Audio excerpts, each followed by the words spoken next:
సామెతల గ్రంథము 14వ అధ్యాయం 1వ వాక్యం. జ్ఞానవంతురాలు తన ఇల్లు కట్టును, హల్లెలూయా. జ్ఞానవంతురాలు తన ఇల్లు కట్టును, మూడురాలు తన చేతులతో తన ఇల్లు ఓడబెరుకుకొనును. సామెతల గ్రంథకర్త అయిన సొలొమోను గారు ఆయనే ఈ మాటలు రాస్తున్నాడు. సొలొమోన్ అంటే సాధారణమైన వ్యక్తి కాదు. హల్లెలూయా. ఆయనే భూమి మీద ఏ మనుషుడు ఇంతవరకు అంత గొప్ప జ్ఞానాన్ని పొందుకున్న వ్యక్తి లేడు. దేవుడు తప్ప ఏ వ్యక్తి కూడా సొలొమోన్ అంత జ్ఞానం పొందుకున్న వ్యక్తి భూమి మీద ఏ మనుష్యుడు లేడట. అంత గొప్ప జ్ఞానాన్ని, ఆ జ్ఞానాన్ని ఇస్తున్నప్పుడే, దేవుడు ఆయనకి ఇస్తున్నప్పుడే, ఆ రాత్రే దర్శనములో, హల్లెలూయా, దర్శనములో, ఆ రాత్రి దర్శనములో సొలొమోను 1000 కంటే ఎక్కువ బలులను అర్పించి, దేవాలయం కడుతున్నప్పుడు 1000 కంటే బలులను ఎక్కువగా అర్పించి, అక్కడనే ఆ బలులు అర్పించిన స్థలం దగ్గరనే, ఆ మందిరము దగ్గరనే, ఆ మొదట పునాది వేసిన ఆ స్థలము కానే పునాది రాయి వేస్తారు కదా మొదట ముగ్గు పోసినప్పుడు, హల్లెలూయా, అక్కడనే బలులు అర్పించిన స్థలం దగ్గరనే ఆయన పడుకొని దేవుడు ఏమన్నా మాట్లాడతాడేమోనని ఆశతో ఎదురు చూస్తున్నప్పుడు అక్కడ సొలొమోనుతో రాత్రి దేవుడు ప్రత్యక్షమై దర్శనములో, కలలో, హల్లెలూయా, మాట్లాడుతున్నాడు. సొలొమోన్, నీకేం కావాలో కోరుకో అని చెప్పంటే సొలొమోన్ అంటున్నాడు, అయ్యా నాకు జ్ఞానం కావాలి. అప్పుడు దేవుడు అంటున్నాడు, అబ్బా నీ భక్తి నేను మెచ్చిన బిడ్డ, నీ భక్తి నేను మెచ్చిన బిడ్డ. నీవు శత్రువుల ప్రాణాలను సంహరించమనో, లేదా ధనం కావాలనో, బంగారం కావాలనో, అనేక సంపదలు కావాలనో నువ్వు అడగలేదు. కానీ నువ్వు కోరింది ఏం కోరినావు? నాకు జ్ఞానం కావాలని కోరినావు. ఎందుకంటే నీ ఎదుట నేను అనేక ప్రజలను ఉంచాను, వారికి నువ్వు న్యాయం తీర్చడం కొరకు నీకు జ్ఞానం ఇప్పుడు అవసరం. నువ్వు ఏది కావాలనో అదే కోరుకున్నావు. హల్లెలూయా. కాబట్టి నీ భక్తి నేను మెచ్చిన బిడ్డ అని చెప్పి దేవుడు ఏం చేసిందంటే, నీకు నేను జ్ఞానాన్ని ఇస్తున్నాను. అది సాధారణంగా రాజకీయ నాయకులకు ఉండే అటువంటి జ్ఞానము కాదు, లేదా మాయమాటలు చెప్పే వ్యక్తులకు ఉండే అటువంటి జ్ఞానము కాదు. కానీ నేను నీకు ఇచ్చే జ్ఞానము ప్రపంచములో నీ తర్వాత ఎవడు పొందడు, నీకు ముందుగా ఎవడు లేడు, అంత జ్ఞానాన్ని నీకు నేను ప్రసాదిస్తున్నాను అని చెప్పి ఆయనను మెచ్చుకొని, ఆయనను ఆశీర్వదించి వెళ్ళిపోవడం జరిగింది. అట్లాంటి వ్యక్తి రాస్తున్న మాట, జ్ఞానవంతురాలు తన ఇల్లు కట్టుకుంటుంది, మూడురాలు తన ఇల్లు ఊడబీక్కుంటుంది. చూడండి, 2 వేశ్యలట ఆయన పరిపాలన చేస్తున్న కాలములో 2 వేశ్యలు ఒక గృహంలో నివసించేదట. ఒకే ఇంట్లో ఇప్పుడు 3 అరలు ఉంటాయి, 4 అరలు ఉంటాయి, 5 అరలు ఉంటాయి, 6 అరలు కూడా కట్టుకోవచ్చు. ఆమె ఒక గదిలో, ఈమె ఒక గదిలో ఉన్నదట. సోమరి అయిన ఒక స్త్రీ ఏం చేసిందంటే, బాగా తిని పిల్లగాని మీద బొర్రింది, చంపింది. బొర్రి పడుకొని వానికి ఊపిరాడక వాడు చచ్చిపోయిండు. చచ్చిపోయిన తర్వాత మధ్యరాత్రి లేచి చూడగా పాలియబోతే వాడు మెసులుతలేడు. కాబట్టి వెంబడ ఎందుకు ఇట్లా జరిగింది అని చెప్పి ఈమె టకటక లేచి ఆ ఇంకొక స్త్రీ దగ్గరికి వెళ్ళి, ఇంకొక స్త్రీ దగ్గర ఉన్న అబ్బాయి దగ్గరికి వెళ్ళి ఈ అబ్బాయిని అందులో వేసి ఏం చేసిందంటే, ఆ అబ్బాయిని తీసుకుని వచ్చి తన దగ్గర పడుకోబెట్టుకున్నది. పాప ఆమె తన కుమారుడు అప్పుడే బాగా ఏడ్చి అప్పుడే పడుకున్నాడు. అప్పటి వరకు పాలిచ్చి ఎన్నో ఆ యొక్క మరి లాలన చేసి తన యొక్క ఒడిలో పెట్టుకొని బాగా లాలన చేసి పడుకున్న తర్వాత అటు పడుకోబెట్టి ఈమె అలసిపోయి పడుకున్నది. బాగా అలసిపోయింది కాబట్టి ఈమె చేయి తీసేసి మరి ఆ పిల్లగాన్ని తీసుకొని పోతా అంటే కూడా ఆమె లేవలేకపోయింది. అట్లాంటి సమయంలో తెల్లారి లేచి చూడగానే ఈ చనిపోయిన అబ్బాయిని ఇప్పుడు పక్కలో ఉన్న తల్లి, అరే ఏంటి ఈ పిల్లగాడు నావాడు కాదు, మరలా చనిపోయి ఉన్నాడు అని చెప్పి, అరే ఇది నా కొడుకుని తీసుకొని పోయింది అని చెప్పి త్వరగా లేచి, ఏంటే నా కొడుకు నీవు తీసుకొని పోయి నీ చనిపోయిన వారిని నా దగ్గర పెట్టిన ఎట్లా చంపినవే ఈ పోరని, హల్లెలూయా, ఈ పిల్లగాన్ని ఎట్లా చంపినవే, బుద్ధి లేదానే, చాలా సార్లు చెప్పిన కదా నీకు, నీ పిల్లగాని మీద బొరుతానవే వాడు అత్తడు ఏదో రోజు అని చాలాసార్లు నేను హెచ్చరించాను. నీ ఇల్లు కూలిపోతుందే, నీకు ఏకైక ఆధారము ఆ పిల్లగాడే, నీ భర్త లేడు, హల్లెలూయా, నీ భర్త లేడు, నీకు ఏకైక ఆధారము వాడు ఒక్కడే, నేను చాలాసార్లు చెప్పలేదా అని చెప్పి అంటే ఏందే అని చెప్పి కయ్యానికి వస్తున్నది. పాపం ఈమె జూలు బట్టి బాగా కొట్టింది, బాధపడ్డది, ఏడ్చింది, హల్లెలూయా. వీళ్ళిద్దరి వాదన రాజు దగ్గరికి పోయింది. రాజు దగ్గరికి పోయిన తర్వాత రాజు సముఖములో చనిపోయిన కుమారుణ్ణి, బ్రతికి ఉన్న కుమారుణ్ణి ఇద్దరిని తీసుకొని పోయినప్పుడు ఈ యొక్క చంపుకున్న తల్లి బాగా తిడుతూ ఉన్నది, చాలా మందిని పోగేసుకున్నది లంచం ఇచ్చి, హల్లెలూయా. కన్న తల్లికి పిల్ల గురించి తెలియదా? తెలుసు. కోడి పిల్లలే తన చిన్న పిల్లల్ని గుర్తుపడతాయి, తల్లిని గుర్తుపడతాయి. ఆమె పోగేసుకొని చాలా మందిని ఇట్లా చేస్తుంది. ఎవడైతే మిస్టేక్ చేస్తాడో వాడిని తప్పును కప్పిపుచ్చుకోవడం కొరకు కొంతమందిని పోగేసుకుంటారు వాళ్ళు, హల్లెలూయా. పరిశుద్ధ నామానికి, దేవుని పరిశుద్ధ నామానికి మహిమ కలుగును గాక. అక్కడికి వెళ్ళిన తర్వాత ఈయనకు వచ్చిన జ్ఞానం ఎటువంటి జ్ఞానము? పైనుండే వచ్చిన జ్ఞానము. గట్టిగా చెప్పాలి, దేవుని నామాన్ని మహిమ పడతాం. ఏ నరుడు కూడా గుర్తుపట్టలేడు దైవ జ్ఞానము తప్ప. మనుష్యుని జ్ఞానము గాని, మనుష్యుని బలము గాని అక్కడ వాదన తెంపడానికి ఎవరికి అంత శక్తి లేదు, హల్లెలూయా. అట్లాంటి సమయంలో మంత్రులు పోయి చెప్తున్నారు, అయ్యా మేము చాలాసార్లు చెప్పినాం కానీ ఆమె ఇంటలేదు. ఒక ఆమె చనిపోయిన బిడ్డను ఎత్తుకున్నది, ఒక ఆమె బ్రతుకున్న బిడ్డను ఎత్తుకున్నది. బ్రతుకున్న బిడ్డ చనిపోయిన ఆయనను ఎత్తుకున్న తల్లి ఆట అసలు అది తెత్తలేదయ్యా మాకు వాదన, హల్లెలూయా. ఫస్ట్ టైం దైవ జ్ఞానము పొందుకున్న తర్వాత దేవుడు పెట్టిన టెస్ట్. వారిద్దరిని తీసుకొచ్చి అక్కడికి వచ్చిన తర్వాత ఆ బతుకున్న బిడ్డను ఆమె ఎత్తుకున్నది, చంపిన తల్లి ఎత్తుకున్నది.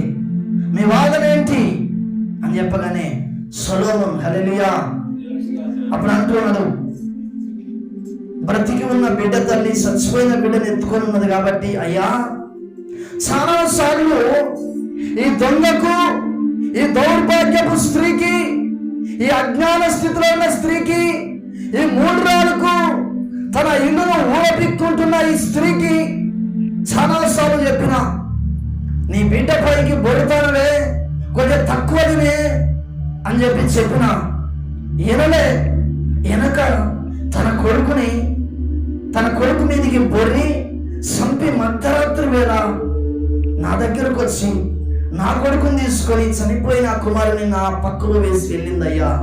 ఎంతవరకు ఇది న్యాయం, హల్లెలూయా. ఇప్పుడు ఆమె కూడా అంటుంది, ఏమంటున్నది, నేను చెప్పినయ్యా, అసలు నేను చెప్పిన దానికి నువ్వు బొర్రి సంపదలే, దొంగకుండా, ఇట్లా అట్లా అని చెప్పి చాలాసార్లు తిడితే ఈమెలే నా మాట చంపుకున్నది, ఇప్పుడు నా పేరు చెప్తానయ్యా అని ఈ రోజు ఎత్తాంది, హల్లెలూయా. బైబిల్లో ఉన్నది ఈ మాట, బైబిల్లో ఉన్నది. అంత చదివిన నాకు మెదలో ఫీడింగ్ ఉన్నది కాబట్టి మీకు వివరించి చెప్తున్నా, హల్లెలూయా. అప్పుడు ఈయనకు వచ్చిన జ్ఞానం ఎటువంటి జ్ఞానము? దైవ జ్ఞానం. గట్టిగా చప్పట్లు పెడదాం. వాక్యం సెలవిస్తా ఉంది, నీలో జ్ఞానము ఎవరికైనా కొదువగా ఉన్న ఎడల వాడు దేవుడిని అడగవలెను. జ్ఞానము లేకనే ప్రార్థనకు ఆలస్యం వస్తాను, జ్ఞానము లేకనే దేవుని సన్నిధికి ఇవ్వవలసిన కానుకలు, కృతజ్ఞత అర్పణములు, దేవుని వాక్యానుసారంగా బ్రతకవలసిన మనము అజ్ఞాన స్థితిలో బ్రతుకుతూ దేవునికి అవమానకరంగా బ్రతుకుతున్నాము, దైవ జ్ఞానము లేక. హల్లెలూయా, హల్లెలూయా. 10 ఆజ్ఞలు దేవుని ఉంటే ఆ 10 చూడంగానే ప్రజలు భయపడతారేమోనని ఆ 10 ఆజ్ఞలను తీసుకొచ్చి 2 జోడించిండు ఆయన. ఇప్పుడు 2 పెట్టిండు ఆయన. నిన్ను వలని పొరుగువాన్ని ప్రేమించు, నీ పూర్ణ హృదయముతో, నీ పూర్ణ ఆత్మతో నీ ప్రభు అయిన యెహోవాను ఆరాధించు, సేవించు, మహింపరచు, ఘనపరచు. పూర్ణ హృదయంతో ఆరాధిస్తున్నావా? హల్లెలూయా. 12 గంటలకు వచ్చి పూర్ణంగా ఆరాధించగలుగుతావా? కొంతమంది వాక్యం అయిపోయే టైంకి వస్తారు. ఇక్కడ ఏం జరిగేది తెలియదుగా, ముందుకు ఏం చెప్పినా తెలియదు, అసలు ఆరాధన ఎట్లుంటుందో తెలియదు, మొదటి ప్రార్థన ఎట్లుందో తెలియదు, క్రమం అంటే ఏంటో తెలియదు. ఆజరు వేసుకొని పోతా, నేను ఆజరు వేసుకొని ఇది బడా. హల్లెలూయా. బడా. పరలోకపు తండ్రి చూస్తున్నాడు అగ్ని నేత్రాలతో. ప్రతి ఆదివారం నా కుమారుడు క్రమాన్ని చెప్తూ ఉంటే నువ్వు వింటలేవు బిడ్డ. హల్లెలూయా. వినాలి, వినాలి. వేగిరమే. బడికి పోయేటోడు లేటుకు వస్తే వాడు క్లాసులు ఏమి వినగలుగుతాడు? మందిరానికి, బడి కంటే గొప్పది మందిరం. హల్లెలూయా. చదువు లేని వ్యక్తులను కూడా దేవుడు బలంగా వాడుకున్నాడు. కానీ దేవుని సన్నిధి లేకుండా పరలోకానికి వెళ్ళలేం. దేవుని మెప్పించకుండా, దేవుని చేత ధన్యురాలు అనిపించుకోకుండా నువ్వు పరలోకానికి చేరలేవు. నీ భక్తి వ్యర్థం, నీ అర్పణలు వ్యర్థం, నువ్వు ఇంతకాలం జీవించిన జీవితం కూడా వ్యర్థం. ఒకసారి నీ ఫ్యూచర్లో 10 సంవత్సరాల తర్వాత నువ్వు ఎట్లుండబోతున్నావు అని ఒకసారి దేవుడు నీకు చూపెడితే నేను భయం కలుగుతుంది. నువ్వు ఎందుకు చూడలేకపోతున్నావో తెలుసా?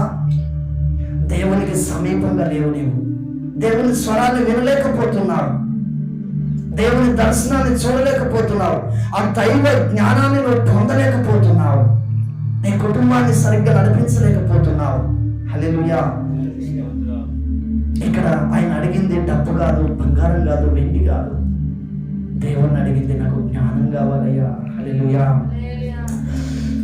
మంత్రి, ఇక వీళ్ళిద్దరు పొద్దున్నాక ఇదే కథ అవుతుంది. నిన్న కూడా ఇదే కథ మీతోటి, నిన్న కూడా మాతోటి ఇదే కథ అయ్యా.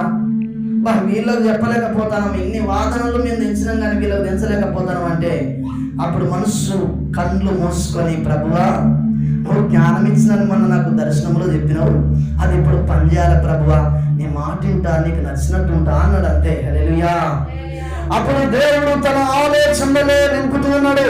బ్రతికున్న కుమారుణ్ణి టేబుల్ పైన పడుకోబెట్టుకొని చెప్పు, నువ్వు ఒక కత్తి తీసుకో, పైకి లేబట్టి నరకడానికి వెళ్ళు, అసలైన తల్లి బయటకు వస్తుంది. గట్టిగా చప్పట్లు కొట్టి దేవుని నామమున మహిమపడదాం. అసలైన తల్లి బయటకు వస్తుంది అని దేవుడు ఆలోచనలో నింపగా, మంత్రి అయ్యా ఇదిగో బతికున్న బిడ్డను తీసుకురండి. తీసుకొచ్చి ఉన్నారు. ఇద్దరు ఆశతో చూస్తున్నారు. ఆమె ఇప్పుడు చంపి బతికున్న బిడ్డను పట్టుకున్న చూసిన ఆ తల్లి చూస్తుంది, అబ్బా ఆమెకి ఇద్దరు కావచ్చు అని అనుకుంటుంది. బాగా కొడుతుంది. ఇక్కడ ఈడ కొట్టుకున్నాడు, ఇట్టింటే కూడా వస్తుంది, పక్క గుద్దుకుంటే కూడా సౌండ్ రాదు. ఇట్టింటే అది లోపల ఆపుతలేదు, పైకి ఏడుపు. హల్లెలూయా. పైన ఏడ్చేటోళ్ళు ఉంటారు మందిరంకి వచ్చి కూడా, డూప్లికేట్ ఏడుపు. హల్లెలూయా. డూప్లికేట్ ఏడుపు. మొన్న ఒక మేడం చనిపోయింది, దైవజనరాలు. వాడు నటన చేస్తాను, వాడు డ్రామా సంపి. బాధ అనిపించిందండి. హల్లెలూయా. బాధ అనిపించింది మాకు. ఎంత దారుణమైన స్థితికి ఉన్నది ఈరోజు సమాజం. అట్లాంటి వ్యక్తులు ఉంటారండి. బాగా ఏడుస్తున్నారు ఆమె. ఈమెకు దారాలు పోతానాయి. ఏం జరుగుతుంది, నా కొడుకుని ఏం చేస్తాడు కళ్ళారా చూస్తున్నది. హల్లెలూయా. అయ్యో నా కొడుకు రాత్రి నుండి నేను పాలియలేదే, ఒక్కసారి నా చేతికిస్తే నేను పాలిత నా కొడుకు అని కోటి ఆశలతో నా చేతి కొట్టలేమో నా కుమారుడని కన్న తల్లి విలవిలలాడిపోతూ ఉన్నది. అప్పుడు మంత్రి తీసుకొచ్చి బల్ల పైన పడుకోబెట్టిండు. మంత్రిని మరలా పిలుస్తున్న, మంత్రి సైనికులలో ఒకని కత్తి తీసుకొని నా దగ్గరికి రా. తీసుకొని వచ్చిండు. తీసుకొని రాగానే నా చేతికి ఈ కత్తి అనగానే ఆ యొక్క బల్ల మీద దగ్గరికి వెళ్ళిండు.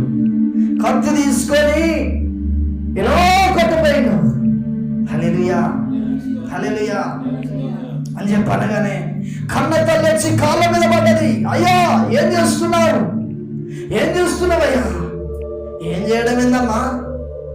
నా బతుకున్నదాన్ని మాత్రమే నాదంటే నాది అంటున్నారు కానీ మరి చచ్చిపోయిన మీద ప్రేమ లేదా మీకు? హల్లెలూయా. చచ్చిపోయిన మీద ప్రేమ లేదా? అయ్యా చనిపోయిన వాడు నా వాడు కాదు, బ్రతికున్నోడే నా వాడు. అయినను చెప్తున్నా నీకు, నువ్వు రాజు, ఈ కొడుకు నా కొడుకు అయ్యా, ఆమెకి ఇచ్చాయి. హల్లెలూయా. వీడు బతికుంటే చాలు, ఆమె దగ్గరున్నా పర్వాలేదు కానీ వీడు బతికుంటే చాలు అయ్యా, ఆమెకే ఇచ్చాయి అని చెప్పాను. కానీ అప్పుడు ఆమెను మా లేమ్మ అని చెప్పి లేమ్మని చెప్పగానే వెంబడే ఆమె వైపు చూసి అంటున్నాడు, హల్లెలూయా హల్లెలూయా. మంత్రి దగ్గరికి రా, అయ్యా చెప్పండి, ఏంటి, ఏం చేయబోతున్నావు? ఇగో ఈ బ్రతికున్న బిడ్డ ఇగో అక్కడ దొంగేలు పేడుస్తున్నది చూసావా? ఆ స్త్రీని కాదు, నా కాళ్ళ మీద పడ్డ ఈ స్త్రీది. గట్టిగా చప్పట్లు కొట్టి దేవుని నామమున మహిమపడదాం. హల్లెలూయా.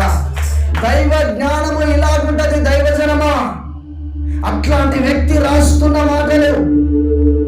జ్ఞానవంతురాలు తన ఇల్లు కట్టుకుంటది, మూఢురాలు తన ఇల్లు కూల్చుకుంటది. బైబిల్ గ్రంథంలో అనేక మంది స్త్రీలు ఉన్నారు. అనేక మంది స్త్రీలలో ఒక్కొక్కరు తన ఇల్లును కూలగొట్టుకున్న వాళ్ళు ఉన్నారు, కొంతమంది నిలబెట్టుకున్న వాళ్ళు ఉన్నారు. అపోస్తుల కార్యము 5వ అధ్యాయంలోనికి వస్తే అననీయ సఫరే అని ఇద్దరు భార్య భర్తలు ఉన్నారు. హల్లెలూయా. ఈ ఇద్దరు భార్య భర్తలు అపోస్తులను సేవ చేస్తున్న కాలంలో, బలమైన పరిచర్య జరుగుతున్న కాలంలో వారిద్దరు కూడా సంఘానికి వెళ్ళే వ్యక్తులు. ఈరోజు మన చర్చిలో కొంతమంది భార్య వస్తే భర్త రాడు, భర్త వస్తే భార్య రాడు. మరి భర్తను తీసుకుని వస్తే మరి భూములు పోతాయో జాగలు పోతాయో, భార్యను తీసుకొస్తే ఆయన భూములు పోతాయో జాగలు పోతాయో, లేదా ఆమె ఇంటికాడ ఉండి కాపులు ఉండాలో తెలియదు. నేను ఒక్కని పోయేస్తా, ఇలా మొత్తం తినొస్తా వాక్యాన్ని. హల్లెలూయా. మరి పరలోకము, హల్లెలూయా, నువ్వు ఒక్కరికి పోతే సరిపోతుందా? నువ్వు ఒక్కదానికి పోతే సరిపోతుందా? హల్లెలూయా. ఆదాముతో ఎక్కడున్నావు ఆదామా? పిలవగానే అయ్యా నువ్వు వెలిసినప్పుడు నేను ఎక్కడున్నా. హల్లెలూయా. ఎక్కడున్నాడట ఆదాం? చెట్ల సాటుకు దాచుకున్నాడు. ఎందుకో తెలుసా? భార్య చేసింది, ఇల్లు ఊడబిక్కున్నదట, ఇల్లు ఊడబిక్కున్నదట. హల్లెలూయా. ఇల్లు ఏం చేసింది? ఊడబిక్కున్నది. ఆదాముతో దేవుడు చెప్పిండు, ఆదామా ఈ తోట చెట్లలో ప్రతి ఫలాన్ని నువ్వు తినొచ్చు బిడ్డ, ఇగో ఇక్కడ ఉన్నది చూసావా, ఇగో ఈ పండును నువ్వు తినొద్దు. హల్లెలూయా. ఈ పండు తిన్న దినమున మీరు చచ్చిపోతారు, దిగంబరత్వం వస్తుంది, మరణం మీకు ప్రవర్తిస్తుంది, తినకు బిడ్డ అని చెప్పగానే తన భార్య కూడా చెప్పిండు. వారు ప్రతిరోజు యేసుక్రీస్తు ప్రభు తండ్రి అయిన దేవుడు పరలోకానికి వెళ్తా ఉన్నాడు, కిందికి వస్తున్నాడు, పరలోకానికి వెళ్తున్నాడు, కిందికి వస్తున్నాడు. వాళ్ళ మంచి చెడ్డలు అడిగి మరలా వెళ్తున్నాడు. మీకు ఏమైనా అవసరం ఉన్నదా బిడ్డ? హల్లెలూయా. అప్పుడు ఏం అవసరం అండి? చెద్దర్లు కప్పుకున్నాడు లేదు, బట్టలు వేసుకున్నాడు లేదు, చెప్పులు వేసుకున్నాడు లేదు, సింహాలు వస్తాయని చెప్పి ఇల్లు కట్టుకున్నాడు లేదు. హల్లెలూయా. చలి పెడుతుందని లేదు, వర్షం వస్తుందని లేదు, ఎండ కొడుతుందని, భయంకరమైన ఎండ కొడుతుంది అనేది లేదు. మహిమ వస్త్రాలతో దేవదూతలు ఉన్నట్టుగానే వాళ్ళు ఉన్నారట. అట్లాంటి సమయంలో లూసిఫర్ ఆత్మ, లూసిఫర్ పరలోకములో దేవునితో పాటు సమానంగా ఉండాలనుకునే లూసిఫర్ ఆత్మ ఒక పాములో దూరి 4 కాళ్ళతో కప్ప నడుచుకుంటూ వచ్చినట్టు వచ్చి అవ్వతో మాట్లాడుతున్నది. నీళ్ళు ఉడబిక్కుంటావా అవ్వా? హల్లెలూయా. దేవునితో ముఖాముఖి మాట్లాడే ఆధిక్యతను కోల్పోయే విధంగా చేసింది స్త్రీ. హల్లెలూయా. ఈరోజు చాలా కుటుంబాలు ఎందుకు కూలిపోతున్నాయో తెలుసా? భార్యలు చేయబట్టి. హల్లెలూయా. భార్యలు చేయబట్టి. నాకు తెలిసిన ఒక కుటుంబం గురించి నేను చెప్తూ ఉన్నా. ఆ కుటుంబం దీవించబడకపోవడానికి గల కారణం ఆ స్త్రీయే. ఒక వీడియో క్లిప్ చూసినాం, ఇంతకుముందు చెప్పిన సమయం వచ్చింది వాడికి చెప్తున్నా. మందిరానికి వచ్చేది, మందిరంలో ఉన్న ప్రతిదాన్ని క్లియర్ చేసి ఇంటికి వెళ్ళేది. దైవజనుడు గంటల కొలది ఆమె కొరకు ప్రార్థన చేస్తే ఒకటి అడ్డుగా వచ్చేది, వారికి దీవెనకు పోకుండా. హల్లెలూయా. వారి మీదకి దీవెన పోకుండా ఒకటి అడ్డుగా వచ్చేది. ఏంటి అడ్డు? లోబడకపోవడం, భర్తను మందిరానికి తీసుకురాకపోవడం, నువ్వు ఇంటికానే ఉండు, మేము మాత్రం పోయి వస్తాం అని చెప్పే గుణం, వ్యతిరేకంగా జీవించే విధంగా, గర్వంగా నేను మాత్రమే పరిశుద్ధురాలను, నువ్వు లోకంలో అంతా తిరిగి వచ్చినావు, ఏం చేస్తావు అని చెప్పే విధానం, గర్వించే విధానం. హల్లెలూయా. ఒకరోజు దైవజనుడు వారి ఇంటికి వెళ్ళాడు. ఎందుకు ఈమె దీవించబడతలేదని గంటల కొలది ప్రార్థిస్తున్నప్పుడు తన భర్త రోడ్డు మీద కలిస్తే తన భర్తతో ఆ యొక్క గుణవంతురాల దగ్గరికి, ఆ 3 రాళ్ళ దగ్గరికి వెళ్ళడం జరిగింది. కోర్టు మీద కట్ట ముఖం మీద పడ్డది, పాస్టర్ ముఖం మీద. హల్లెలూయా. మందిరంలో భక్తి చూపెడితే సరిపోదు స్త్రీలారా, పర్సనల్ గా కూడా నీ భక్తి దేవుడు మెచ్చాలి. హల్లెలూయా. ఆయన యెహోవా యందు భయభక్తులు గలవారు, ఆయన త్రోవల యందు నడుచు వారందరూ ధన్యులన్నాడు. ఆయన త్రోవలు ఎక్కడుంటాయి? కంటికి కనపడతా ఉంటాయా? ఆజ్ఞలే ఆయన త్రోవలు. ఆ త్రోవలలో నువ్వు నడవాలి. కంటికి కనిపించే విధంగా నువ్వు భక్తి చేస్తే నీ భక్తి వ్యర్థము. ఒకవేళ నువ్వు కంటికి కనిపించే విధంగా భక్తి చేసినను, ఆత్మీయంగా భక్తి చేస్తే నీ భక్తి దేవుడు మెచ్చుకుంటాడు, నీ కుటుంబాన్ని దేవుడు దీవిస్తా ఉంటాడు. హల్లెలూయా. కప్ప అడుగులు వేసుకుంటూ వచ్చినట్టు వచ్చి, ఇగో నీకు ఒకటి తెలుసా, ఇదిగో ఈ తోట చెట్లలో దేని ఫలమైనా తినొద్దని చెప్పిండా? హల్లెలూయా. తినొద్దన్నాడు, ముట్టొద్దన్నాడు. ఏం చేస్తుంది? కూర్చొని బాగా ముచ్చట పెడుతుంది. ఏదన్నా చెడ్డ మాటలు చెప్పే కాడ, ఏదన్నా గింతంత దాన్ని గంపంత చేసే కాడ కూర్చోవాలంటే జెంట్స్ తరం కాదు, లేడీస్ తరం అవుతుంది. ఆ 4 కాళ్ళతోటి కప్పడుగులు వేసుకుంటూ వచ్చిన పాముతోటి ముచ్చట పెట్టింది. ఆ ముచ్చట అంటే కొంతమంది చెవులు జాడిచ్చింటా ఉంటారు. మరి దేవుని వాక్యం అంటా ఉంది, సంగముతో దేవుని ఆత్మ చెప్పు మాటలు చెవు గలవాడు వినుడు గాక. దేవుడు ఏం చెప్తా ఉండే గది వినాలే. నీ మందిరంలోనికి వెళ్ళి ప్రార్థన చేసి, లేదా నీ గదిలోనికి వెళ్ళి దేవుడు చెప్పేదాన్ని విను. లూసిఫర్ ఆత్మ చెప్పేది వింటే నీ కుటుంబం కూలిపోతుంది. కూలిపోతున్నాయి కొన్ని కుటుంబాలు. 25 సంవత్సరాల క్రైస్తవులు కూడా ఇక్కడ ఉన్నారు. ఇంతవరకు దశమభాగం అంటే ఏంటో తెలియదు. 25 సంవత్సరాల క్రైస్తవ జీవితంలో అన్య పండుగను ఆచరించకూడదని తెలిసి కూడా ఆచరించబడున్నారు. ఇక్కడ 25-30 సంవత్సరాలు, 15-8 సంవత్సరాల క్రైస్తవులు కూడా ఉన్నారు. స్త్రీ పురుషులు సండే మందిరానికి వచ్చేటోళ్ళు, మందిరంలో చెప్పబడిన మాటను గడప దాటక మునిపే అపవాది చేతిలో పెట్టి వెళ్ళిపోతున్నారు. ఇది త్రోపక్కబడ్డ విత్తనముగా చేయబడి. ఎలా నీవు ఆత్మీయురాలుగా కట్టబడతావు? ఎప్పుడు నీ కుటుంబం కట్టుకుంటావు? ఎప్పుడు కట్టుకుంటావు? నీ కుటుంబం కట్టవలసింది శారీరపరంగా ధనము సంపాదించే విషయంలో కాదు. ఫస్ట్ ఆత్మీయతలో కట్టుకోవాలని నీ కుటుంబాన్ని. హల్లెలూయా. ఆత్మీయతలో కట్టాలి. ఇప్పుడు మేమున్నాం, 3 మందిరంలోకి వచ్చి నేను ఏది చెప్తే అది వాళ్ళు వినాల్సిందే. హల్లెలూయా. నేను ఏది చెప్తే అది వినాల్సిందే. ఎందుకంటే దేవుని సన్నిధిలో ఉండి దేవుని వాక్యం ఏదైతే చెప్తుందో దాని ప్రకారం నేను చదువుతూ ఉన్నా, దాని ప్రకారం నడుచుకుంటున్నాను. కాబట్టి కొన్నిసార్లు సేవకు వచ్చిన కొత్తలో పూర్తి సమర్పణ చేసుకున్న తర్వాత మాకున్న పరిస్థితులను బట్టి పాస్టర్ అన్నది, ఏందయ్యా ఇంత భయంకరమైన పరిస్థితి ఉన్నది, ఇప్పుడే ఎందుకు తొందరపడి తీర్మానం చేసినామంటే, ఆయన తీర్మానం చేస్తున్నప్పుడు నాతో మాట్లాడింది. హల్లెలూయా. నాతో మాట్లాడింది. ఈ విషయాన్ని ఆమె చెప్పిన, అసలు మనము ఈ మాత్రము నేను బ్రతికుండి మిమ్మల్ని పోషిస్తున్నాను, కానీ ఒకప్పుడు నేను చనిపోయి ఉంటే మిమ్మల్ని ఈ మాత్రమైనా చూసుకునే వ్యక్తులు ఎవరైనా ఉన్నారా అమ్మా? ఒక్కసారి మన గత జీవితం గురించి ఆలోచన చెయ్యి అని బలపరిచిన. హల్లెలూయా. ఇప్పుడు నేను ఏం చెప్పినా వాక్యమే ఉన్నదాన్ని, ఆ దాచిపెట్టబడి ఆ మాటను ఆమెకు తెలియపరిచిన.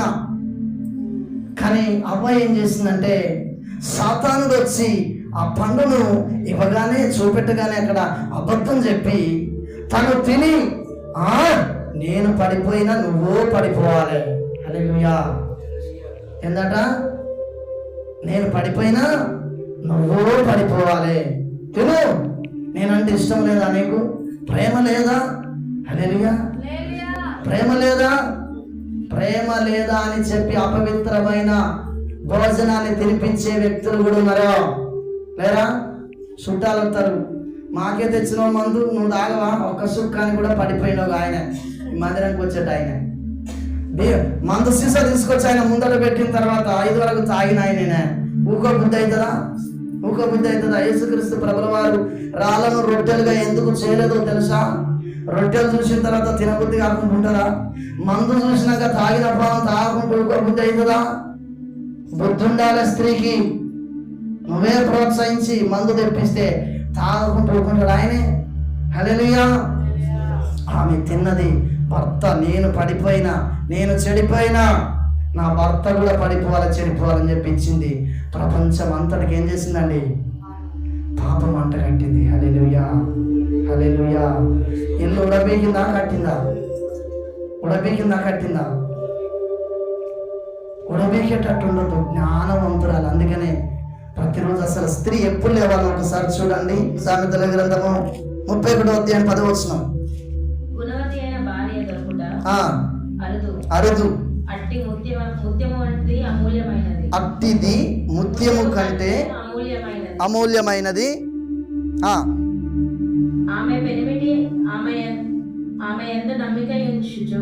ఉంచును, అతని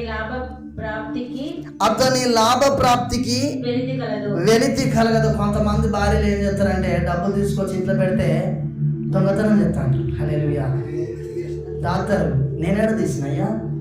రాత్రి నువ్వే బాగా తాగొచ్చి అన్న పూడగొట్టుకొని, హల్లెలూయా, పూడగొట్టుకొని నా మీద చెప్తారా ఉండకూడక అని తిడతా ఉంటారు.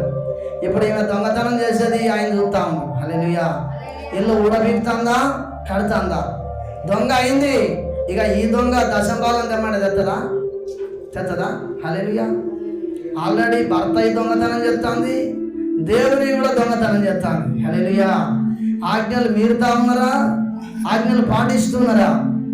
ఆజ్ఞలు మీరుతూ ఉన్నారు. హల్లెలూయా. ఇల్లు ఆటోమేటిక్గా తెలవకుండానే ఆమె అనుకుంటుంది, కొన్ని డబ్బులు నేను పోగు చేసుకుంటున్నా, కొన్ని డబ్బులు వెనకేస్తున్నా, మా అవ్వగారికి ఇస్తున్నాను, లేదా నేను ఇంకా పక్క వ్యక్తులు కొంతమంది ఏం చేస్తారంటే ఆ స్త్రీలకు కొంతమంది వ్యభిచారపు అలవాట్లు ఉంటాయి, వాళ్ళకి ఇస్తూ ఉంటారు. హల్లెలూయా. అట్లుండద్దు. ఆల్రెడీ నీకు అనిపిస్తుంది చిన్న తప్పే నీకు అనిపిస్తా ఉంది, కానీ దేవుని దృష్టిలో అది పెద్ద తప్పు. నీ ఇల్లు తెలవకుండానే నువ్వు ఊడబెక్కుంటా ఉంటావు ఒక్కొక్క పెంక. ఈ బొప్పన్నతో పోయి రోజు ఒక రౌండ్ చేస్తే ఏమవుతుందండి? ఏమవుతుంది? అయిపోదా? హల్లెలూయా. తెలవకుండానే నీలో విష బీజాలు నాటుతున్నది సాతానుడు. ఇక ఒక్కొక్క బీజం బయటకు వస్తూ ఉంటే దాని పనే చేస్తూ ఉంటావు. అసలు నమ్మకమైన స్త్రీ జ్ఞానవంతురాలైతే డబ్బులు ఎన్ని పెట్టినా కానీ భర్త నమ్ముతాడు. రూపాయి కూడా అయ్యా ఇది ఇక్కడ పెట్టిన ఫలానా రోజు నైట్ ఇయ్యలే, ఇగో ఈయనకి ఇచ్చినావు కదా, ఆయనకి ఇచ్చినావు కదా అని జ్ఞాపకం చేసి చెప్తా ఉంటుంది. ఇది జ్ఞానవంతురాలు చేసే పని. కానీ దొంగ చేసే పని ఎట్టుంటుందంటే, మనను నైట్ తాగొచ్చినాను వాళ్ళదు మన కొడుకుని అడుగు, అంతే కదరా, వీరికి 5 రూపాయలు ఇస్తుంది, చేతిలో పెడతాడు. హల్లెలూయా.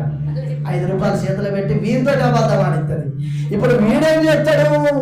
వీడు 100 రూపాయలు మూతాడు. మూసి నువ్వు మొన్న, హల్లెలూయా, నువ్వు డాడీకి అబద్ధం చెప్పాలి, నీ డాడీతో చెప్తా. ఆటోమేటిక్గా పిల్లల్ని కూడా తల్లి దొంగలుగా మారుస్తూ ఉన్నది. హల్లెలూయా. ఇల్లు ఆటోమేటిక్గా ఒక్కొక్క పెంక ఉడబీకి కుప్పతనే పెడుతున్నది. కింది భాగం చూద్దాం. జ్ఞానవంతురాలు ముచ్చట ఇది. మేలే చేత తప్ప కీడు చేయదు. తన డబ్బు తీసుకపోయి మంది పనులు చేయదు, పిచ్చి పనులు చేయదు. ఇంకా 15వ వచనం. ఆమె చీకటితోనే లేచి తన ఇంటి వారికి భోజనం సిద్ధపరచును, తన పనికత్తెలకు బత్తెము ఏర్పరచును. జీతాలు కూడా ఆమె ఏర్పరుస్తుందట పనికత్తెలకు. అమ్మా నువ్వు చూసుకోరాదమ్మా, నువ్వు ఎంత నమ్మకం, నిన్ను కాదంటారా? హల్లెలూయా.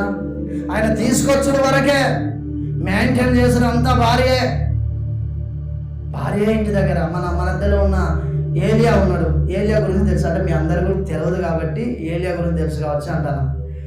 ఏలియా గారు ఎన్ని డబ్బులు వచ్చినా తీసుకుపోయి భార్యకి ఇస్తే ప్రతి రూపాయి లెక్క ఆయనకు చెప్తా ఉంటుంది. అప్పుడప్పుడు నాకు చెప్తా ఉంటారు. హల్లెలూయా. ఏదొచ్చినా నేను మా ఆవిడకి ఇస్తా, ఆమెకి ఇస్తా నేను అంటాడు. ఆమెకి ఇస్తే లెక్కలన్నీ అప్పచెప్పి గిది గిట్లా అని చెప్తా ఉంటుందట. అప్పుడప్పుడు నేను పోయినప్పుడల్లా వాళ్ళు చెప్తూ ఉంటారు. హల్లెలూయా. అలా ఉండాలి. ఆమె ఇంకా దేవుళ్ళనే లేదు. మరి ఉన్న బిడ్డలో మనం ఎట్లుండాలి? హల్లెలూయా. ఇల్లు ఉడబిక్కునే విధంగా ఉండకూడదు, కట్టే విధంగా ఉండాలి. దేవుల్లో కట్టే విధంగా ఉండాలి. నీ ప్రవర్తనను బట్టి నీ భర్త మారిపోవాలి. నీ గుణగణాలను బట్టి నీ భర్త మారిపోవాలి. నీ చూపును బట్టి, నీ మాటను బట్టి, నీ నడకను బట్టి, నీ ప్రవర్తనను బట్టి నీ భర్త మారిపోవాలి. నీ పిల్లలు మారిపోవాలి. నువ్వే ప్రార్థన చేయకుండా పడుకుంటే, నువ్వే దొంగతనం చేస్తూ ఉంటే, నువ్వే అబద్ధం చెప్తూ ఉంటే, నువ్వే మోసం చేస్తూ ఉంటే ఇక నీ పిల్లలు కూడా ఏం చేస్తారు? హల్లెలూయా. యాకోబు మోసగాడుగా పిలవడానికి గల కారణం ఎవరండి? కొంతమందికి తెలుసు సీనియర్లకు. యాకోబు మోసగాడని పిలువబడడానికి గల కారణం ఎవరు? గట్టిగా చెప్పటువంటి దేవునామం. ఏమంటుందో తెలుసా యాకోబు తల్లి? అమ్మా, నువ్వేందే అన్నకు రావాల్సిన జ్యేష్ఠ భాగం నన్ను అడుక్కోమంటాను అని చెప్పాడు. రే పిచ్చాడా, నేను బాగా ప్రేమిస్తాను బిడ్డ. వాడు మొరటోడు రా, వాడు అయ్యను ప్రేమిస్తాడు, నువ్వు నన్ను ప్రేమిస్తాను, నిన్ను అమితంగా ప్రేమిస్తాను, ఆ జ్యేష్ఠ భాగం నీకే రావాలరా బిడ్డ. హల్లెలూయా. మరి నేనేం చేయాలి? నువ్వు మంచిగా కూర వండి పెట్టు. మీ అన్న అరణ్యానికి పోయి వస్తాడు, రాగానే వాడు బాగా ఆకలితో ఉంటాడు. ఆకలితో ఉండగానే నువ్వు చెప్పు. ఏం చెప్పాలమ్మా? అరే అన్న, నాకు వాడు వచ్చి అన్నమేర తమ్ముడు అంటే నేను వేయను, మన మమ్మీ కూర వండలే భూ వండలేదు అని చెప్పురా అని చెప్పి అంటే మరి చెప్తాడు అట్లనే. అరే నేను చచ్చిపోతాను రా తమ్ముడు, కొద్దిగా బెటరా, నన్ను ఎలకోలం చేయకురా అని చెప్పి అంటే మరి ఒకటి చేస్తావా? ఏందిరా నేను చచ్చిపోతానా, నీకేం బాధరా? హల్లెలూయా. నీ జ్యేష్ఠ భాగం నాకి. హల్లెలూయా. నీ జ్యేష్ఠత్వం నాకి అని చెప్పి అనగానే నేను ఎప్పుడు చచ్చిపోతానా? చూడండి, నేను ఎప్పుడు చచ్చిపోతానా? ఈ జ్యేష్ఠ భాగం ఎవరికి? ఇక పట్టే తమ్ముడు నీకు ఇస్తాను పోరాట. ఉట్టిగా కాదు. హల్లెలూయా. వీళ్ళందరూ ఏం చేస్తారు తెలుసా? దొంగ కాగితాలు పెడతారు కొంతమంది. నాకు తెలుసు, మా బామ్మార్దికి వాడు గుడంబ పోసి దొంగ కాగితం పెట్టించుకున్నాడు. అసంటి డూప్లికేట్ పర్సన్లు కూడా ఉంటారు. అది శాపం అవుతుంది. హల్లెలూయా. దేవుని పరిశుద్ధ నామానికి మహిమ కలుగును గాక. జ్యేష్ఠత్వము నాకు ఇయ్య అని చెప్పి అన్న తర్వాత నేనేం చేయాలి చెప్పరా? తొందర నాకు పెట్టడం కొరకంటే నా మీద నా చెవిలో చెవేసి ప్రమాణం చెయ్యి. హల్లెలూయా. ప్రమాణం చేస్తాడు, ఆ చిక్కుడుగా కూర అవుతాడు, ఎమ్మటే కథం తింటాడు, అయిపోతుంది. అన్న తర్వాత మళ్ళొకసారి హల్లెలూయా పెద్ద కుమారుని తండ్రి దీవించవలసిన సమయం వచ్చింది. భార్య భర్తలు ఇద్దరు అనుకున్నారు. భార్యకే కదా చెప్పేది, భర్త మొదట పిల్లలకు చెప్తాడా? భార్యకే చెప్తాడు. అమ్మా మన పెద్ద కొడుకును దీవించవలసిన సమయం వచ్చింది. మరి నేను ఎంతో వృద్ధాప్యములు ఉన్నా కదా, మన పెద్ద కొడుకును దీవిస్తానమ్మా, ఈరోజు ఆ కార్యక్రమం చేయబోతున్నాను అంటే సరే చెయ్యి అన్నది. హల్లెలూయా. హృదయంలో కపటం పెట్టుకొని చెయ్యి అన్నది. కానీ లోపలేం ఆలోచన చేస్తుందా? అమ్మా వానికెట్టబోనిస్తారా? హల్లెలూయా. వానికెట్టబోనిస్తారా అని చెప్పి ఇట్లా అంటారు. ఇట్లాంటి స్త్రీలు ఉంటారండి. కన్న పిల్లల మీద కూడా స్వార్థం చూపెట్టే స్త్రీలు ఉంటారు. తండ్రి పాపం పోతాంతా పోతాడు, ఎట్టేటో పోతాడు, వస్తాడు, వచ్చి అరే చిన్నోడా పెద్దోడా అని చెప్పి మాట్లాడుతుంటాడు. కానీ తల్లి హల్లెలూయా, దేవుని పరిశుద్ధ నామానికి మహిమ కలుగును గాక. ఇలాంటి గుణగణాలు ఉంటాయి. నా దగ్గరకు వచ్చి కూడా నడిపోడు బహు కష్టాలలో ఉన్నాడు. మన కన్నడవ చెప్తా ఉంటుంది. నడిపోడు బహు కష్టాలలో ఉన్నాడు. అయ్యా మన దగ్గర ఉండకపోతే ఎట్టా, మరి పెద్దోని ముచ్చట చిన్నోని ముచ్చట ఎట్లా అని చెప్పానంటే వాడు అస్సలు మాట్లాడు నాతోటి. వాడు అస్సలు మాట్లాడు. ఎందుకు మాట్లాడు? నువ్వు ప్రేమ చూపెడితే. ఈమె ఈ మాట తెలుసుకొని తండ్రి దగ్గర ఉండేది వెళ్ళి కొడుకు మరలా నూరిపోస్తా ఉన్నది విషపాలు హల్లెలూయా, విషపాలు నూరిపోస్తా ఉన్నది. అరే అమ్మా, ఇదిగో నీ అన్నని ఈరోజు నీ తండ్రి దీవించబోతున్నాడు, నువ్వు జాగ్రత్తగా ఉండాలి బిడ్డ. ఈ దీవెన ఒకటి పొందుకుంటే చాలురా. హల్లెలూయా, ఈ దీవెన ఒకటి పొందుకుంటే చాలురా అని చెప్పండి. నేను ఏం చేయాలి మమ్మీ? ఇదివరకు ఒకసారి అయితే మమ్మీ వద్దు, పాపం ఆయన మంచి ఆయనే, అతనిలో ఉన్న గుణం మంచిది, కానీ అవ్వ నేర్పుతూ ఉన్నది, కొన్ని విషయాలు చెప్పింది.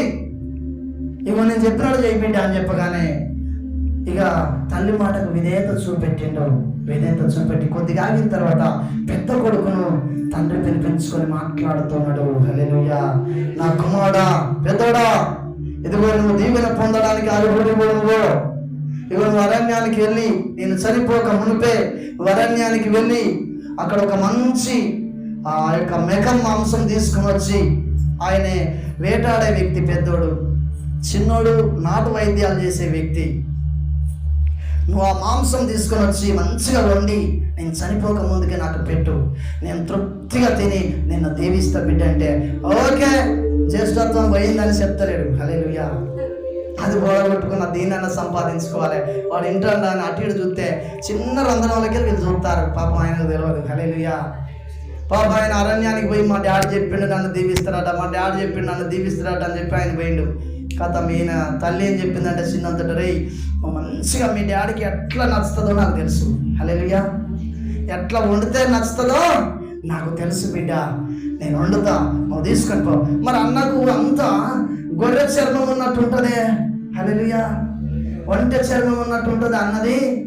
మరి నాకు శాపం ఉంటుందా? మరి ఎట్లా అంటే, నువ్వు కోసిన ఆ పొట్టేలు తోల్ని, ఆ మేక తోల్ని నీ చేయి పైన వేసుకో, మీ డాడీ గుడ్డోడు కాబట్టి ఏం కాదు బిడ్డ అని చెప్పి అంటాడు. హల్లెలూయా, ఈ కూర వండుకొని ఆ చర్మంలో కట్లు కట్టుకొని వెళ్ళి మాట్లాడుతూ ఉంటే స్వరము యాకోబుది, కానీ తడిమి చూస్తే ఏశావుది.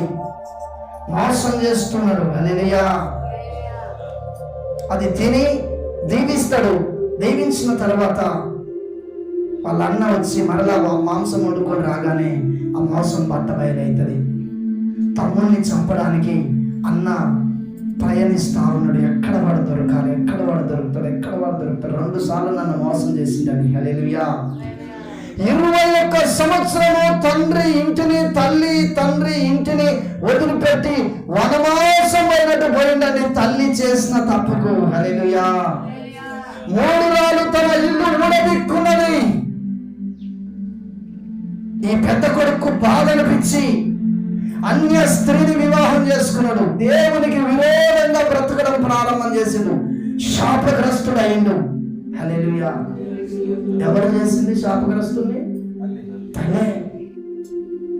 తండ్రి పద్ధతి ప్రకారం చేయాలనుకున్నాడు, తల్లి మాత్రము మోసం చేస్తుంది కన్న పిల్లలకే. ఇట్లాంటి తల్లులు ఒకవేళ ఉంటే మన జీవితాలను మార్చుకోండి. హల్లెలూయా, నేను దేవుని సన్నిధిలో ఉన్నప్పుడు నేను ఏ వాక్యం బోధించాలి ప్రభు అన్నప్పుడు ఈ మాటలు దేవుడు నాకు జ్ఞాపకం చేస్తూ ఉన్నాడు. ఒకవేళ ఈ చిన్న మందులో ఒకవేళ అలాంటి మనస్తత్వం కలిగిన స్త్రీలు ఎవరైనా ఉంటే నీ ప్రవర్తన మార్చుకో. ప్రియ దైవజనమా,